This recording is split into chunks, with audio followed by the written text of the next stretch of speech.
சமைக்கலாம் ருசிக்கலாம் பகுதியில் இன்றைக்கி நாம் ஒரு முட்டை ஆம்லேட் தான் பண்ண போகிறோம். அதுக்கு தோசைக்கல்லை காய வச்சு அதில் வந்து எண்ணெய் தடவிக்கிட்டேன். இப்போ முட்டையை உடச்சி ஊற்றுறேன்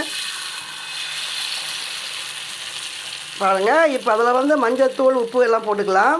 அடுத்தது மிளகுத்தூள். இந்த ஸ்பூனை வச்சு பாருங்கள், நல்லா எல்லாத்தையும் நம்ம மிக்ஸ் பண்ணியாச்சு. இப்போ முட்டை வெந்துடுச்சு, நம்ம திருப்பி போட்டுக்கலாம்.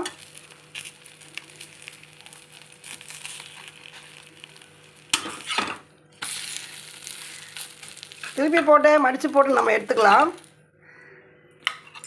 எடுத்தாச்சு. அடுத்து பார்த்திங்கன்னா முந்திரி பருப்பு நெய்யில் வறுத்து இன்றைக்கி வந்து நான் ரவா உப்புமா தான் பண்ணியிருக்கேன். அது சேமியா கூட சேர்ந்து. இதில் வந்து ஒரு ரிச்சான உப்புமா தான் இது. பாவ்வளோ உதிரி உதிரியாக இருக்குது. நீங்கள் எப்படி பண்ணுவீங்கன்னு எனக்கு தெரியல. பார்த்தீங்களா, சூப்பராக இருக்கா? இது உதிரி உதிரியாக இருக்கா? காலை நேர டிஃபன் ரெடி ஆகிடுச்சு. உளுத்தம்பருப்பு, கடலைப்பருப்பு, முந்திரி பருப்பு, நெய் எல்லாம் சேர்ந்த சுவையான முட்டையோடு சேர்ந்த ஒரு சத்தான